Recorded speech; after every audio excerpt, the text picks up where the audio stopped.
Sejam bem-vindos a mais um episódio do Pod Vinho Jurídico. Eu sou a Bruna Alves. E eu sou a Amanda Fonseca. E hoje iremos bater um papo com o nosso convidado, o José Carlos, assessor técnico de finanças do Tribunal de Justiça de Minas Gerais. José Carlos, é um prazer te receber. Muito obrigado por aceitar nosso convite. Obrigado pelo convite. Boa noite, Amanda. Boa noite, Bruna. Boa noite, ouvintes. Primeiramente, eu gostaria de elogiá-los pelo escritório impecavelmente montado. Obrigada. A organização e os cuidados com detalhes demonstram a seriedade e o profissionalismo que vocês trazem ao trabalho. Muito obrigada. E, Zé Carlos, vamos começar aqui? Gente, Zé Carlos, tá? Porque aqui é tudo descontraído, é pra gente ter aí um bate-papo bem leve e bacana. Pra gente começar, como é de praxe aqui nos nossos outros episódios, conta pra gente um pouquinho da sua trajetória profissional até esse cargo atual, de forma sucinta, o que passou aí na sua carreira durante esse período. Eu sou uma pessoa extremamente saudosista. Falar do passado, às vezes é bom, às vezes é ruim. Mas eu me sinto orgulho. Eu sou de uma família muito simples, lá do Cerro. Os pais que, apesar da simplicidade, eram extremamente ricos em valores, em princípios, que eu tenho muito orgulho deles. Com relação ao início da minha trajetória, isso começou com 15 anos de idade.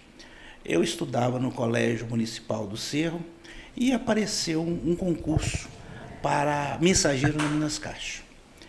Eu, à época, pedi ao meu pai dinheiro para ir lá, o concurso ia ser realizado na cidade de Itabira, e ele, por sua vez, pediu um compadre dele o dinheiro emprestado.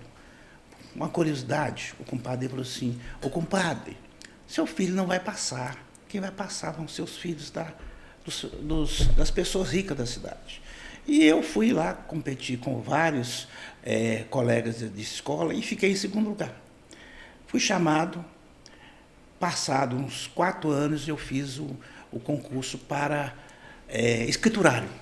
Concorri com 4.000 pessoas e fiquei entre os 100 primeiros colocados. Isso foi o início da minha promissora carreira. Bacana. Mas conta um pouquinho mais sobre a sua infância, A infância, como eu disse, ela foi sofrida, mas feliz, uma família humilde. A gente saía 5 horas da manhã e ia para a cidade do Cerro. A gente morava distante 5 quilômetros do Cerro. Ia vender verdura. Pegava um cavalo cheio de verdura, ia 6h30, a gente já estava na cidade, vendia. Eu não ia constantemente, não. Eu ia muito pouco, porque eu era um dos mais novos. Vendia 7h30, 8 horas, a gente voltava para casa. Arrumava, andava mais 5 quilômetros para uma outra escola. O dia que os pais falavam assim, você não vai porque tinha que trabalhar na roça, a gente ficava triste. Não era por causa da escola, não, era por causa da merenda, que era muito boa. E foi assim. Aos 10 anos eu fui para a cidade. Fui o único da minha família que resolveu continuar estudando. Fui morar com a minha irmã. Aí fiquei com ela até os 17 anos, assim que eu passei no concurso, eu resolvi morar sozinho. Então, isso tudo aí, a sua infância, essa questão de acordar cedo, voltar e ir para a escola, foi antes dos 10 anos? Foi antes dos 10 anos. Gente! Né? Antes dos 10 anos. Bacana. Ou você ia para a cidade trabalhar, ou ia capinar. Entendeu? Você tinha 2 opções, entendeu? Entendi. E na sua família, como que foi dos seus irmãos? Eles também seguiram a mesma lógica de estudo sua ou não? Oportunidade eles tiveram, mas o único que aproveitou foi eu. Todos eles, no máximo que completaram, foi o antigo ginasial. Eu não, eu dei a sequência, fiz o 2º grau e vim fazer a faculdade depois dos 30 anos. Bacana. E vamos lá, você comentou que fez o primeiro concurso para mensageiro, né? Sim. Como que era esse cargo? O que atribui ali o mensageiro na prática mesmo? Porque hoje a gente tem o WhatsApp, né? Mensageiro hoje pode ser equiparado a um trabalhador mirim. Ele faz todo o serviço, entendeu? De Ir nas repartições, levar documento, que antigamente não tinha computador, era tudo físico. Tinha até uma curiosidade, quando eu entrei, eles faziam uma brincadeira com a gente. E na outra agência buscar a máquina de procurar diferença. Olha se existe máquina de procurar diferença. E essa máquina, não sei se vocês não vão lembrar. Na verdade, assim, eu não sei o que é. É uma máquina, deve pesar uns 40 quilos. Mas não existe máquina de procurar diferença, né? A questão era a brincadeira de você ir lá buscar a máquina. A gente ia na agência, falava, o gerente pediu para emprestar a máquina de procurar diferença. Aí você pegava aquela máquina de todo tamanho, levava lá, ficava 15 minutos, nós achamos a diferença, devolve a máquina. Era só uma brincadeira. A gente morreu, todo mundo rindo da gente. Eu cairia tranquilamente, porque eu já estava caindo aqui, mas ok. E todos os funcionários novos passavam por esse teste. E você entende que foi um período também de aprendizado? Você ficou quanto tempo nesse... Eu fiquei eu entrei em 1980. Eu fiquei lá até 86, quando eu resolvi ir para os Estados Unidos. Essa época você já era casado? Eu me casei em 80, exatamente foi um ano antes de ir para os Estados Unidos, eu me casei. Foi em 86. Fiquei lá 6 anos, na Minas Caixas, na cidade do Cerro. Depois que eu voltei dos Estados Unidos, eu não voltei para lá, eu pedi transferência para Belo Horizonte. E como que foi você mencionou que foi para os Estados Unidos, né? E você tinha sido admitido no concurso público. Como que foi? Foi uma licença? O que aconteceu? Na verdade, foi uma licença. Quando eu me casei, meu pai tinha uma chacrinha. E eu fui ao banco e fiz um empréstimo para ele fazer plantação de milho. Só que ele plantou o milho com o dinheiro dele. E eu usei o dinheiro para casar. O empréstimo tinha uma carência de 12 meses. Passado 9 meses, se eu ficasse 3 meses sem alimentar, sem pagar aluguel, eu não conseguia pagar a dívida. Eu tive que ir para os Estados Unidos. Aí eu fui ao Rio de Janeiro, tentar o visto, não consegui. O que eu resolvi fazer? Eu fui via Canadá. Um colega meu emprestou dinheiro, chegou no Canadá, a gente com a intenção de ficar no Canadá. Só que o Canadá é muito feio o país é extremamente organizado, mas gelado. Eu não aguento. Aí nós resolvemos ir para os Estados Unidos. Aí nós atravessamos num caminhão baú. Tinha aquelas bobinas bem grandes, a gente ficava dentro da bobina. América, a novela. A novela América, bem aqui. Isso lá, quietinho dentro da bobina. Dentro da bobina. Aí um maluco lá resolveu acender o cigarro. Dentro do caminhão. Quase deu morte dentro do caminhão baú. Chegamos no estado de Albany. Alguém nos levou até Boston. De Boston, nós pegamos o ônibus e fomos para Hyannis, em Massachusetts. E sua intenção lá era justamente fazer dinheiro? Pagar a dívida. A primeira intenção era pagar a dívida. Porque eu jamais ia deixar meu pai assumir uma dívida que eu tomei o dinheiro emprestado. E como que foi? Essa época você já tinha filho? Como que era? Tinha só o Thiago. Ele ficou com a Gorete, morando com a minha mãe. E aí você foi sozinho? Fui sozinho. Nenhum amigo, ninguém? Sozinho? Na verdade, quando você chega nos Estados Unidos, você percebe que amigos são poucos. O que importa lá é o dinheiro. E você ficou lá quanto tempo? Fiquei 1 ano e 8 meses. Foi muito tempo. Bastante. Foi suficiente para pagar a dívida e comprar uma casa. E aí voltou para cá. E aí, igual a Bruna comentou, essa história, essa questão dessa saída, né, de 1 ano e 8 meses. Voltou para cá, você voltou lá para Minas Caixas? Voltei pro Cerro. Não, voltei pro Cerro. Aí, no primeiro momento, eu mais a Gorete resolvemos ser sacoleiro, fomos para o Paraguai fazer compra. Eu fui pro Paraguai. Eu não sabia essa parte, não. Eu fui pro Paraguai, ela não foi, não. Aí eu fui, fiz compra, voltei, mas ela saiu vendendo pra cidade, entendeu? Gente, pra quem não tá entendendo nada, Zé Carlos é pai da Bruna, tá? Então esse episódio, a Bruna tá descobrindo a vida do pai dela também. Não aí sabia nós dessa fizemos parte. vendas, Por isso entendeu? que eu sou meio cabolagem. Aprendeu certinho. Eu aprendi. Ai, pai. E aí, ficaram quanto tempo nessa Nós empreitada aí? Até 89. Foi eu voltei em 89 até o início de 90. Aí foi quando eu consegui transferência para a agência Goitacazes da Minas Caixa e nós mudamos para cá. Mudamos primeiramente para o bairro Santa Mônica. A casa que eu havia comprado, a água entrava quase no meio da parede. Quando comprei, eu não fiquei sabendo, entendeu? Surpresa! Surpresa! Aí eu vendi essa casa, comprei um apartamento lá no bairro Santa Terezinha e nós mudamos para lá. Entendi. E nessa época, como que era a vida? Tinha muita dificuldade ou já estava Até mais então, tranquilo? não, porque a Minas Caixa a gente tinha um salário razoável. Mas, para nossa surpresa, em 90 veio o fechamento da Minas Caixa. E o que aconteceu? A Minas Caixa fechou? A Minas Caixa era uma autarquia. Até então, a legislação exigia que fosse extinta mediante um projeto de lei. Não foi o que ocorreu. Alguns juristas entendiam que havia necessidade de um projeto de lei, outros que não. O certo é que a Minas Caixa fechou. Com o fechamento, nós nos acampamos dentro da agência sede. Revolucionário! Nós ficamos 4 meses acampados, mas sem receber salário. Sem receber nada. No início tinha alguma reserva, ela foi acabando. E nesse período, a Gorete resolveu solucionar. Ela começou a fazer doces, começou a fazer coisas para vender. O meu sogro morava no Cerro. Ele mandava caixa com 50 queijos pelo ônibus.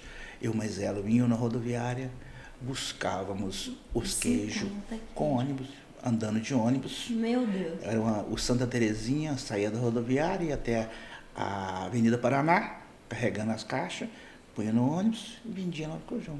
Foi o que nós sobrevivemos durante uns 4, 5 meses. E nessa época, quem era nascido? Nessa época, só ainda o Diogo já tinha nascido. Era o Diogo e o Thiago. Bruna chegou na fase boa!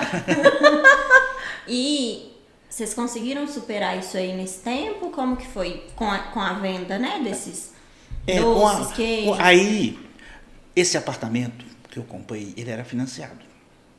Aí eu não conseguia mais pagar a prestação. Eu tinha, quando é aqueles apartamentos que você fazia contrato de gaveta, para vender, precisa da anuência do antigo proprietário, só que era casado com a prima da Gorete. Aí conseguimos convencê-lo, vendemos o apartamento, fomos para morar de aluguel durante um longo período. Assim, hoje eu volto lá onde que a gente morou, eu não acreditava onde que a gente conseguia morar tantas pessoas numa casa tão pequena, entendeu? Era um barracão. E aí, depois eu fui para o Tribunal de Contas, fiquei no Tribunal de Contas. As pessoas perguntam por que você saiu do Tribunal de Contas, com todo respeito aos meus colegas que eu tenho lá, eles falam que é o único lugar que você vai para o céu sem morrer. Aí eu não consegui ficar no Tribunal de Contas, não é porque eu não queria não, porque tinha que pagar 2 ônibus, eu não tinha dinheiro para pagar os 2 ônibus. Aí voltei, consegui um amigo e fui para o Tribunal de Justiça. E como que foi essa transição? Porque você saiu da Minas Caixa e foi para um órgão completamente distinto? No primeiro momento, eu fui para a Secretaria do Estado de Recursos Humanos, que é aqui na Tomás Gonzaga. Lá que centralizava todos os servidores. E a gente tinha o direito de fazer a opção. Para os tribunais, pelo fato do conservadorismo, da questão do concurso, entendeu? Do acesso via concurso público, era muito difícil. Mas como foi uma situação que o Estado inteiro, porque a Minas Caixa ela tinha mais de 100 anos, entendeu? Todo mundo pegou de surpresa. Ela fazia parte do histórico de Minas Gerais. Aí houve uma sensibilidade política e o presidente do Tribunal de Justiça, até então, à época, desembargador José Fernandes Filho, e do Tribunal de Contas, resolveram nos aceitar como colaboradores. Tá. Aí, ao longo do tempo, em razão da nossa experiência de trabalho, eles perceberam que a gente ia agregar muito aos quadros tanto do Tribunal de Contas como do Tribunal de Justiça. Aí foi apresentado o projeto de lei, que eu participei da comissão, e foi aprovado pela Assembleia Legislativa e nós fomos absorvidos num quadro suplementar. Não bate muito, não. E pensando aí nessa transição, porque querendo ou não, por mais que ele envolva finanças, acredito eu que você estava saindo de um ambiente que você tinha muito mais proximidade, né? Vamos dizer assim, já estava ali há mais tempo, tanto com os colaboradores, seus colegas de trabalho, quanto com o ambiente em si, e entrou em um ambiente totalmente novo. Como que foi essa questão? Você sentiu alguma resistência? Com certeza. Primeiramente, na Minas Caixa, a gente era uma família. Porque bancário bebe muito. E por beber muito, você acaba entrosando. Às vezes, você vai sair, um tem dinheiro, o outro não tem, um paga para o outro, empresta. E quando a gente foi para o Tribunal de Justiça, no primeiro momento, a resistência foi muito grande. Embora as pessoas eram nossas amigas, profissionalmente, não admitia a nossa absorção. Aí, com o tempo, com o trabalho, com o convencimento, com a amizade, foi superando. Ainda tem pessoas que falam, esse é egresso da Minas Caixa. É como se fosse uma marca, né? Vamos Porque, dizer na aí. verdade, o acesso via concurso público para o tribunal não é fácil você passar num concurso. E nós já chegamos trazendo tempo de serviço. Então, a pessoa que tinha passado um concurso, que estava na carreira lá no nível, por exemplo, 10, eu já cheguei no nível 20. Então, a resistência aumentou com isso. E uma outra dúvida também, como que era essa questão até de nível? Quando você chegou ali no Tribunal de Contas e depois foi para o Tribunal de Justiça, nessa época você já não era mensageiro mais. Como que era seu cargo? Como que era essa evolução também, né? Eles fizeram o enquadramento de acordo com a escolaridade. Isso foi outra resistência, porque você tinha, por exemplo, um gerente com nível de 2º grau e um servidor de cargo médio com faculdade. Então, ele foi para o nível o cargo de técnico. E o cara que não tinha o curso superior, ele foi para a classe B, que é de 2º grau. Outra resistência, mas foi quebrada com o tempo. Ou seja, nem sempre você consegue agradar todo mundo. Uns tiveram o privilégio de ser contemplado com a carreira melhor e outros. De qualquer forma, o tribunal hoje faz parte da minha vida, são 34 anos. Tudo que eu adquiri, graças ao Tribunal de Justiça. E teve pessoas que foram com você da Minas Caixa na mesma época, foram recepcionados pela questão da Minas Caixa? Vários. Que sempre um chamava o outro, né? Eu estou indo para o tribunal, eu procurei fulano de tal. Então, foram vários colegas que nós trabalhamos junto na Minas Caixa. Eu sou dos últimos, que a maioria já aposentaram. E essa questão foi uma opção, o Tribunal de Justiça, né? Foi uma escolha. Foi uma escolha sua. Minha. Teve algum motivo específico ou não? Na verdade, o Tribunal de Contas teve sim a carreira. O Tribunal de Contas pelo fato de eu conhecer o chefe de gabinete do presidente à época. O Tribunal de Justiça foi porque e lá quando eu cheguei era carpete. Eu tinha problemas, não aguentava carpete. No Tribunal de Contas. Além de não ter o dinheiro para pagar as 2 passagens. Era carpete. Por isso eu falei assim, eu vou ter que sair daqui. Aí o meu colega conseguiu ser chamado para o Tribunal de Justiça. Eu também consegui. Fui junto. Bacana. Tá, e como que você falou que precisava de uma graduação, né, para ter uma diferenciação na sua carreira. Por esse motivo que você chegou a cursar Direito, por que você escolheu cursar? Onde que o Direito surgiu? Na verdade, a partir do momento, o Direito entrou no tribunal, eu vou deixar para falar que eu já vi uma pergunta lá interessante.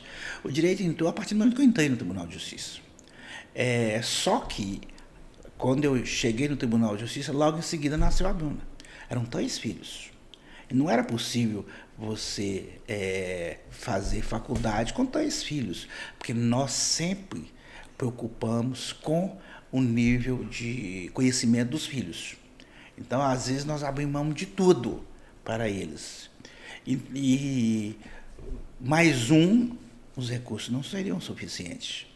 Aí foi passando o tempo, quando surgiu uma oportunidade, eu fiz a faculdade, que eu falo até que hoje, você se ligar para uma faculdade, você é matriculado, né? À época, eu concorri com mais de 40 pessoas, e passei em 2 faculdades, resolvi fazer a UniBH, adorei a faculdade e me formei. E isso também, essa formação teve influência nos cargos futuros, né? Isso foi bom profissionalmente para você? Na verdade, sim e não. Porque os cargos que eu ocupei, sim. Mas o que importa é você ter uma graduação.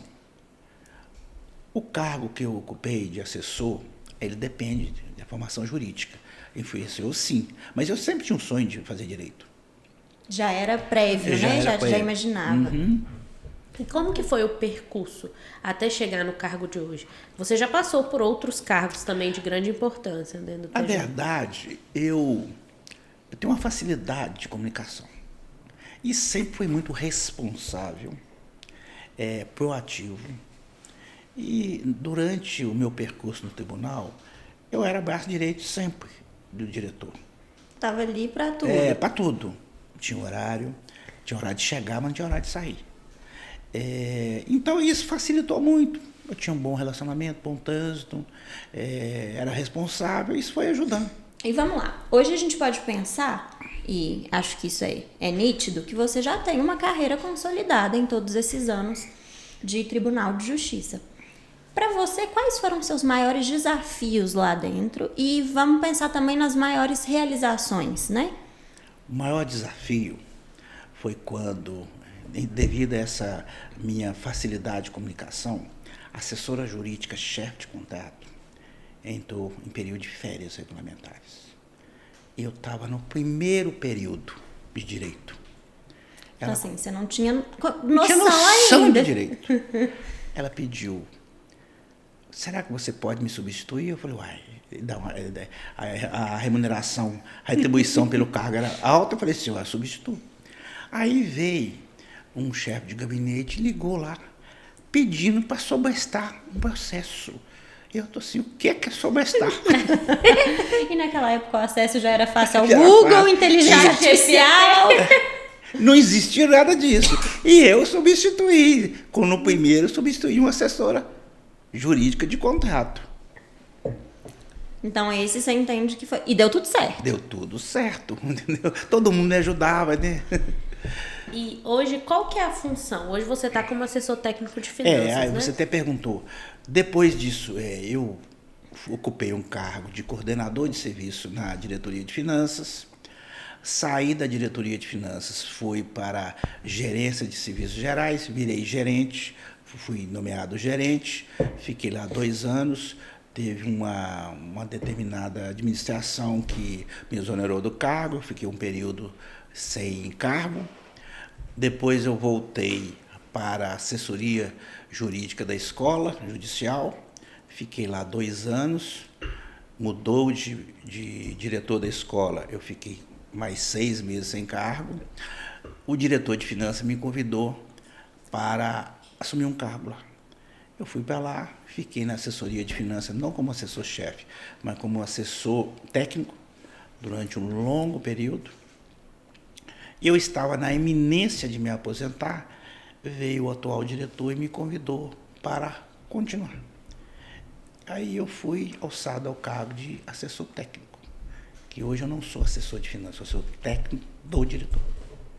Ah, entendi. E o que você falou várias vezes em cargos de confiança, né? Como que é essa dinâmica dos cargos de confiança no TJ? Realmente precisa ter uma confiança ou você acha que tem algo por trás disso? Não, na verdade, além do conhecimento, o requisito básico para mim é a confiança. Porque você está trabalhando com uma pessoa e você tem que ser de inteira confiança dele. É aquele ponto Essa que a a gente até discute isso aqui. Hoje, se a gente tem uma falha de algum subordinado, né? Vamos dizer assim, de algum funcionário, de algum colaborador, quem absorve essa falha é a Amanda e a Bruna.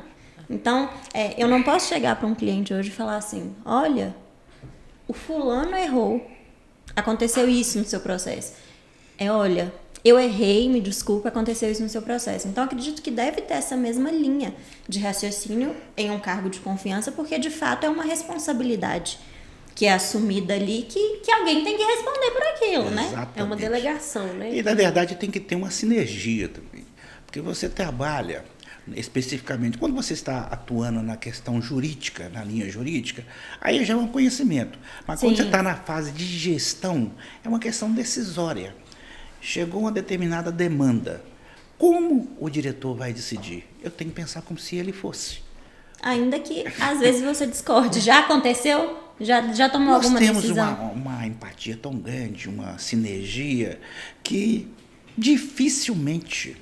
Mas eu acho que a experiência aqui dos longos tempo, tudo que eu faço, que ele assina, se porventura ele alterar, no próximo eu já vou na linha dele, porque quem decide é ele.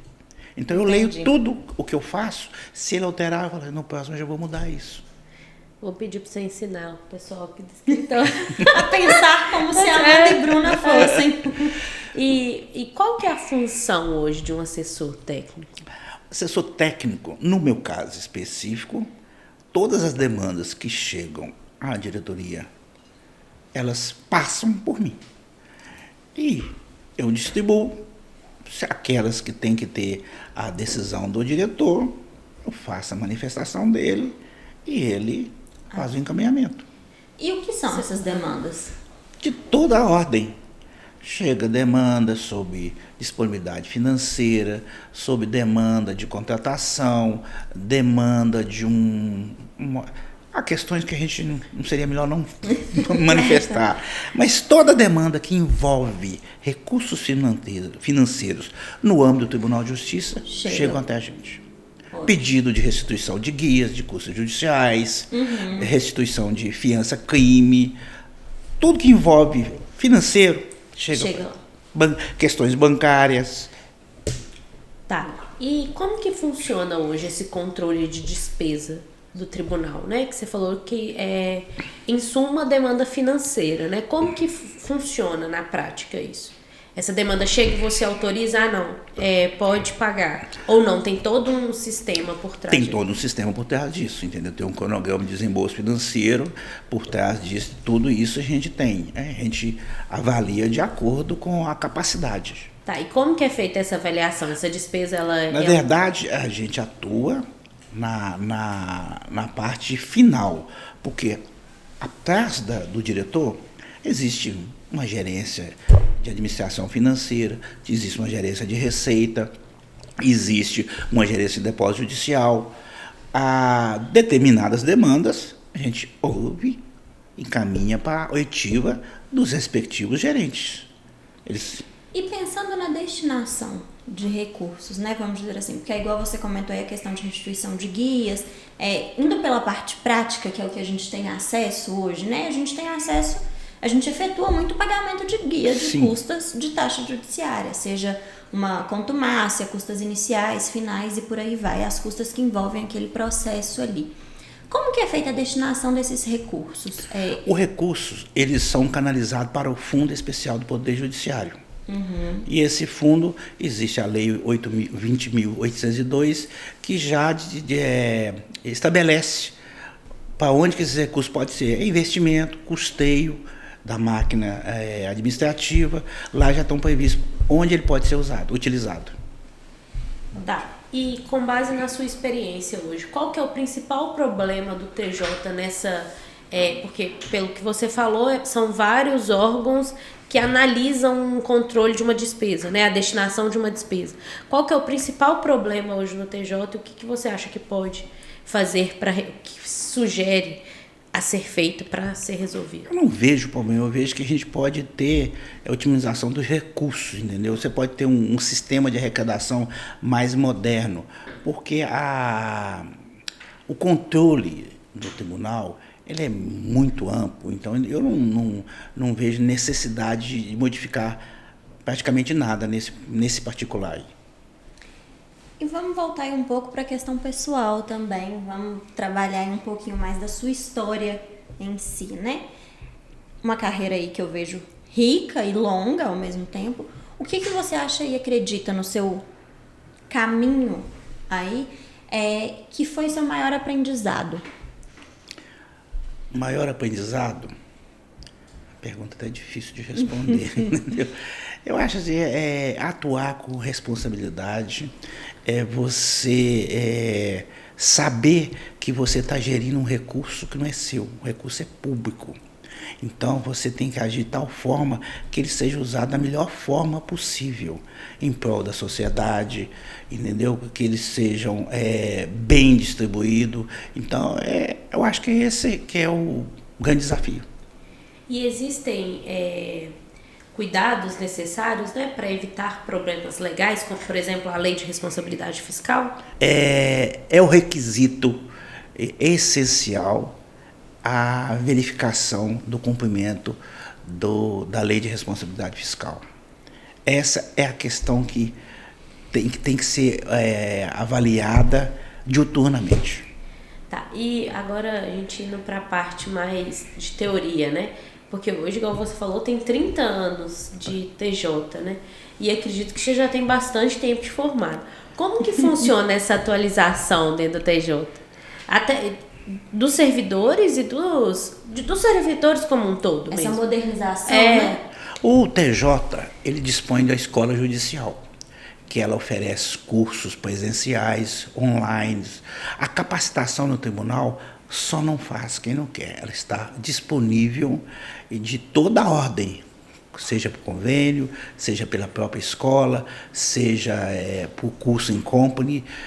Toda a necessidade para a capacitação dos servidores e magistrados são oferecidas. E voltando para a parte de superação, né, da questão da infância e tudo mais, o que você acha que foi diferencial para você chegar onde está hoje?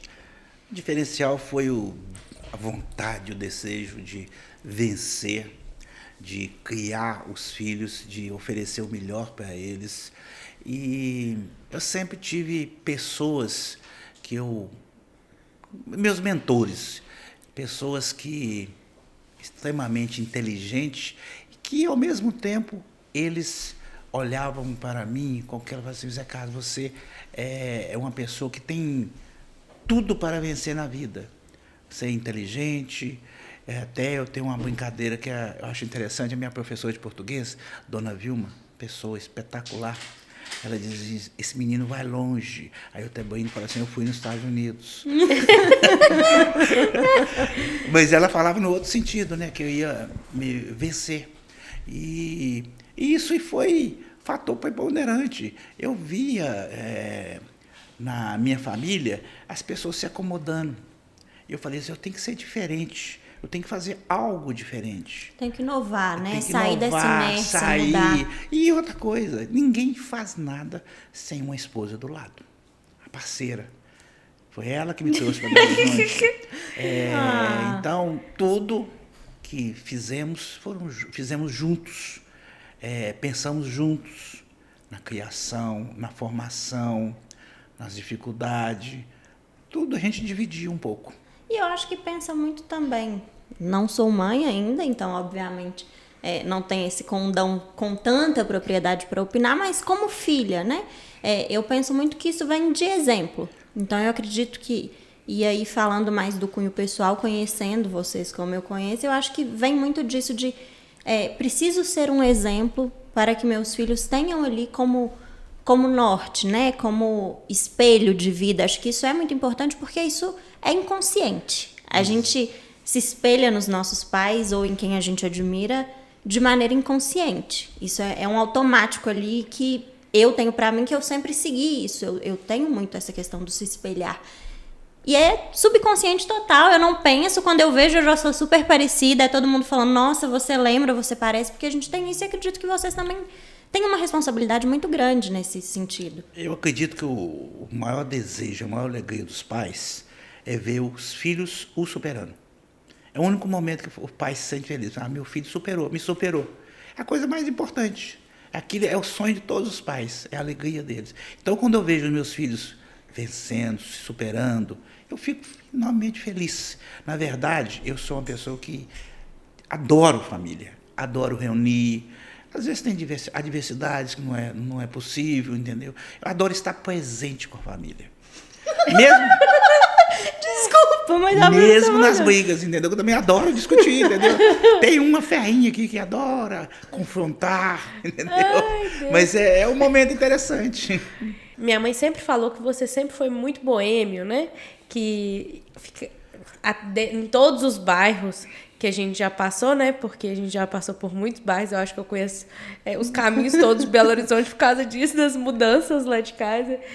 Você sempre tinha um bar do lado de casa. E sempre amigos de bares. Conta um pouquinho dessa parte da sua história. É a parte mais interessante. E que os verdadeiros amigos estão no boteco. Eu também acho. Quando eles eram pequenos, a Bruna tinha 2 ou 4 anos mais ou menos, a gente encontrava com a turma do tribunal. E ninguém tinha carro, não. Era de vermelhão mesmo. E a gente ficava até 1h da manhã. O incrível é que a Bruna e o Diogo dormiam debaixo da mesa do boteco. Eles dormiam lá e a gente bebendo. Até 1h da manhã. Eu não sabia. Hoje eu paro e penso como que eu conseguia fazer isso, porque o dinheiro era escasso. A gente bebia, ia para casa no outro dia, 7h da manhã. Trabalhava. Lá no bairro Nova Suíça, aconteceu um fato muito interessante. Tinha um amigo meu, que é até do tribunal, Carlinhos, tem vários anos que eu não vejo, a gente saía para beber. E ele, como eu, era inimigo do fim. Começava a beber e não terminava. Aí, um belo dia, eu fui beber, mas não fui beber com ele, não fui beber com outros amigos. Eu cheguei no apartamento, apertei o interfone, a Gorete não abriu. Eu pulei um muro e o Carlinho não estava em casa. Eu falei assim, eu vou dormir na vaga do Carlinho, que na hora que ele chegar ele me acorda. Só que a garagem tinha uma rampa. Aí Deus falou assim, não dorme na vaga dele não. Aí eu dormi na rampa. Quando foi 5h da manhã, eu acordei com aquele sol e eu olhei o carro do Carlinho. Eu falei assim, eu mato esse Carlinho. Ele chegou, estacionou, não me viu também não. Aí eu apertei o interfone, ele estava bebendo, ele falou, sobe cá pra gente rebater. 5h30 da manhã. Mas se eu tivesse ficado na vaga dele, ele ia passar por cima de mim. Mas eu também acredito muito nisso. Eu acho que, querendo ou não, a gente, acredito que antes também, mas eu às vezes acho que a vida antes ela era muito mais leve. Com certeza. Eu acho que o mundo hoje ele tem uma pressão de sucesso muito grande, que antes... O sucesso antes era nas coisas simples. Era o que você falou, era na família, reunida, era nos momentos de lazer entre amigos, tranquilos. Hoje a gente tem uma pressão de tem que ser bem-sucedido, tem que ter um financeiro excepcional, tem que ter uma família perfeita, uma casa perfeita, o carro perfeito, que eu acho que talvez lá atrás isso não era tão valorizado.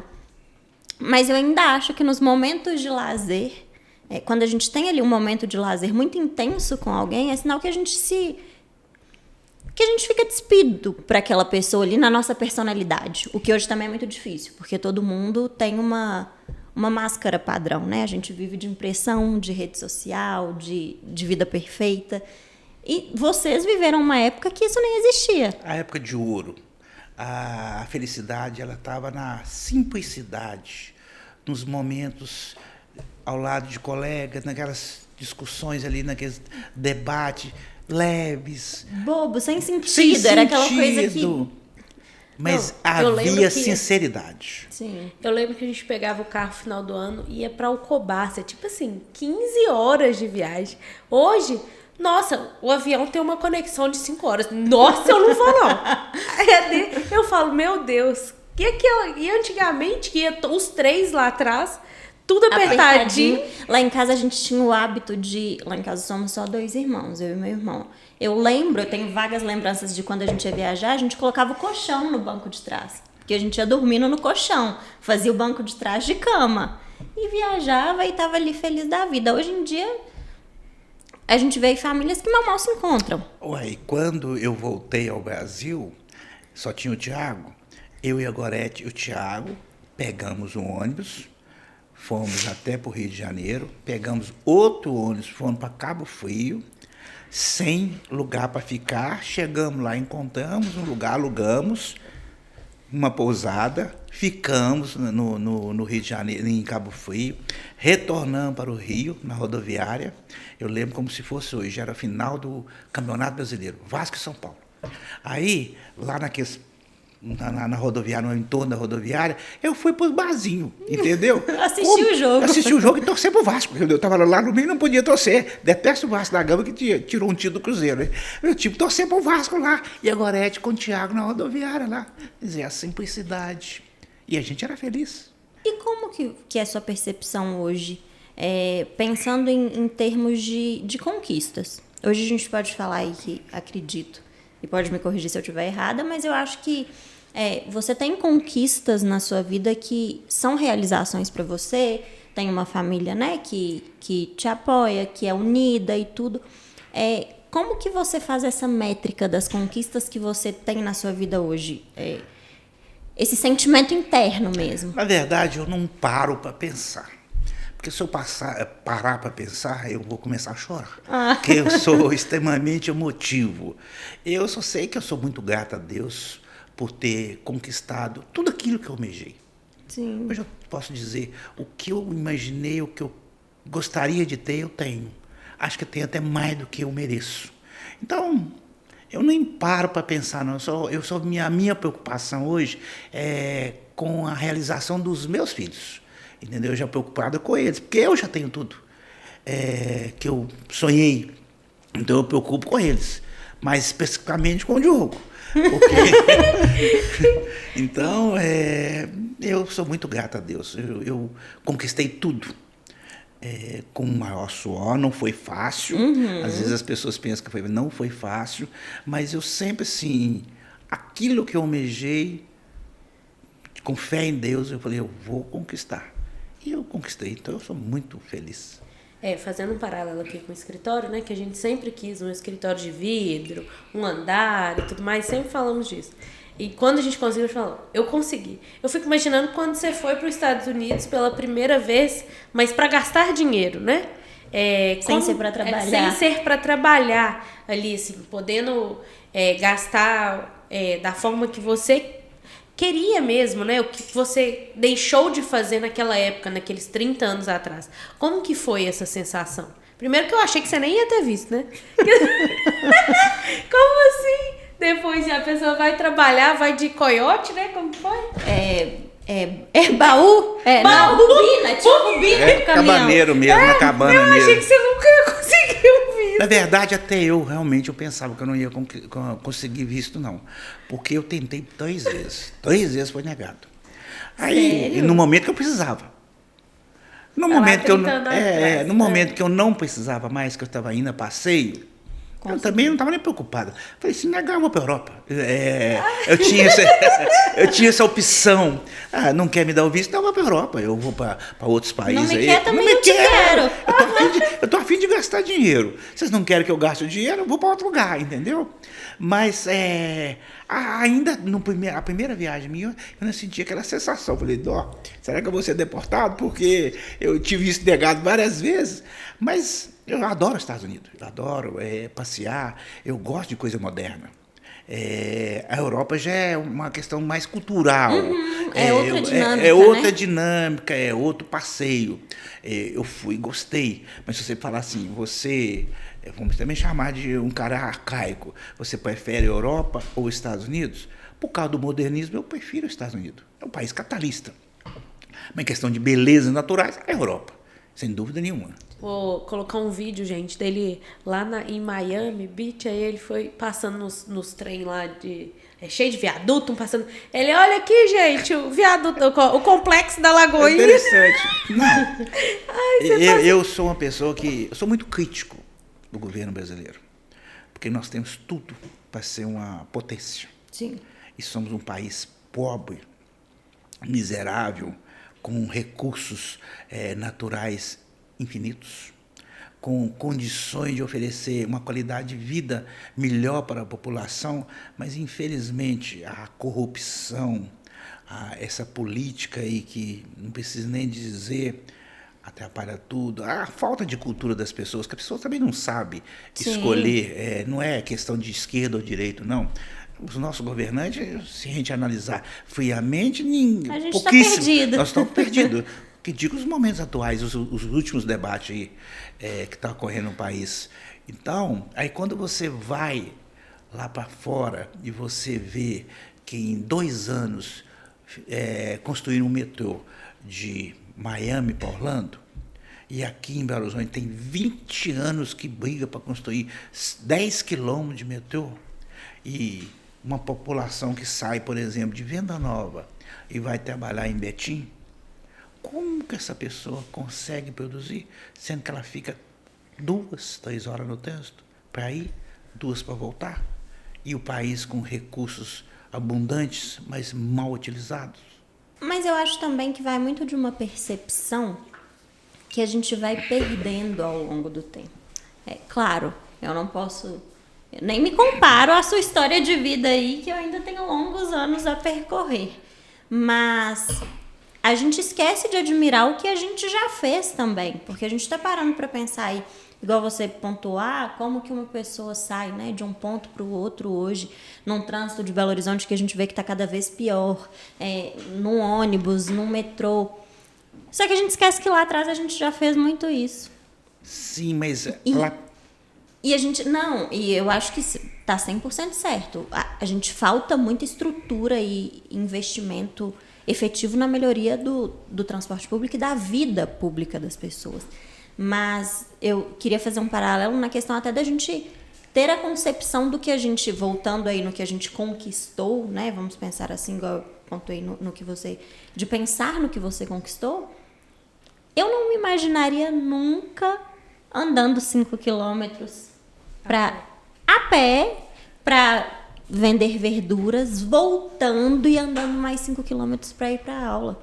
A gente esquece das regalias que a gente tem na vida. Então, quando a gente escuta uma história assim, eu acho que é interessantíssimo a gente ver que, poxa, eu vou reclamar de algo tão bobo na minha vida, sabe?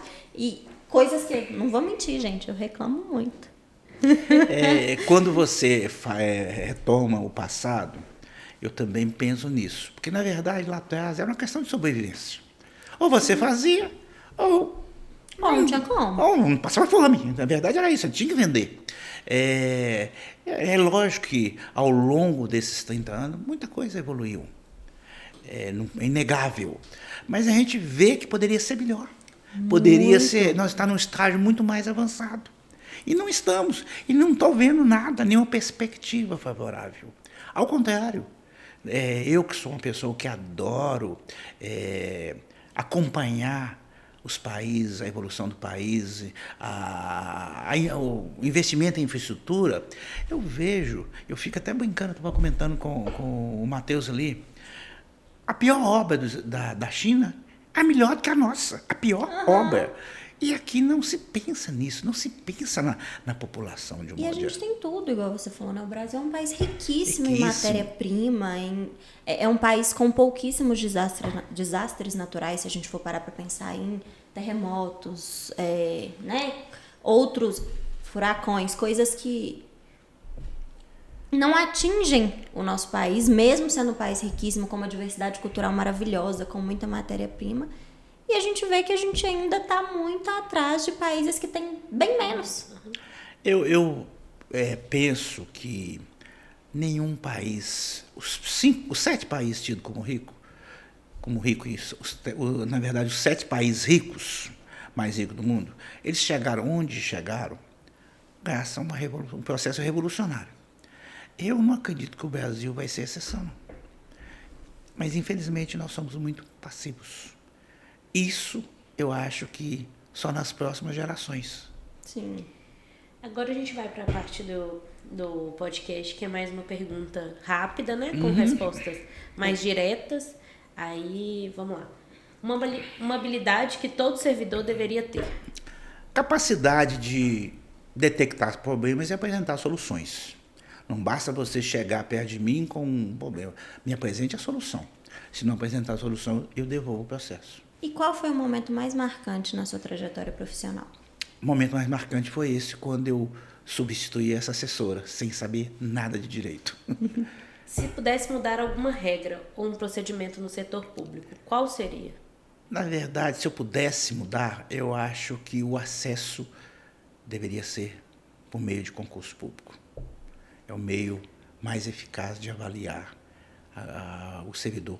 Talvez não seja o mais eficaz, mas é um dos processos de contratação que eu acho mais eficiente e que propicia a todos uma igualdade.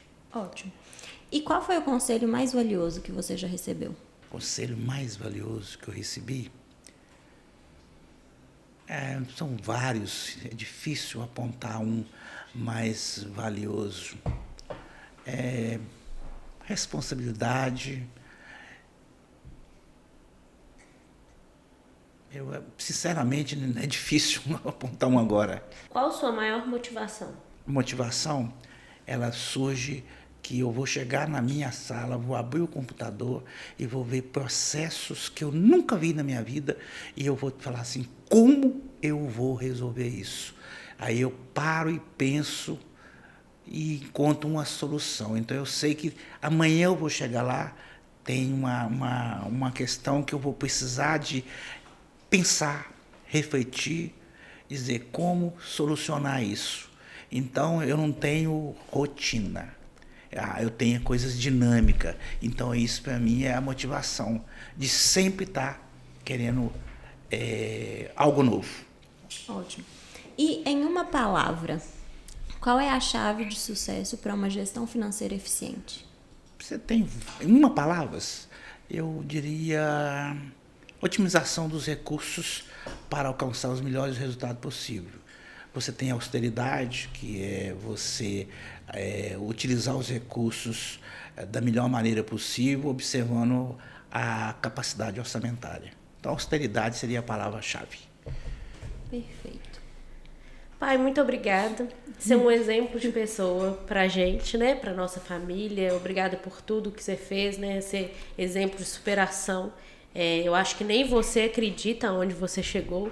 E a gente olhando para trás, né, vendo tudo que a nossa família passou, assim, hoje é realmente superação mesmo, a palavra é superação. Eu que agradeço pelo convite.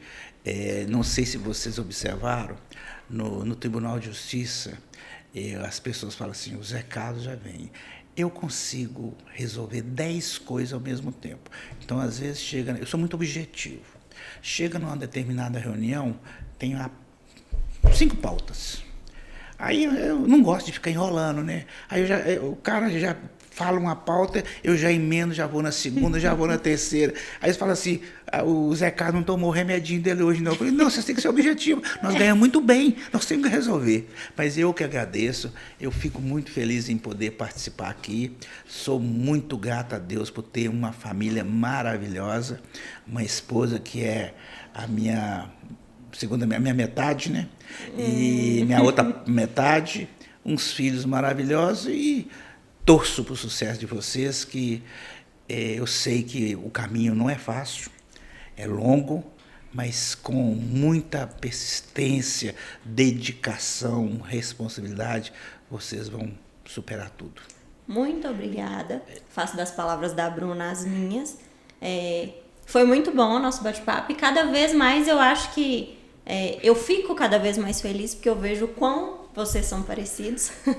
Então eu me casei na sociedade com a pessoa certa porque eu sei que sua filha, como projeto de você, chegará longe e eu tô junto dela, então chegarei longe também.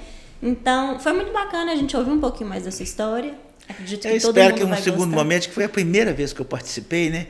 A gente fica sem norte, onde começar, como falar, entendeu? E isso é um processo de aprendizado também, né? Sempre, teremos outros também, tá? Próximas participações vamos discutir temas interessantíssimos.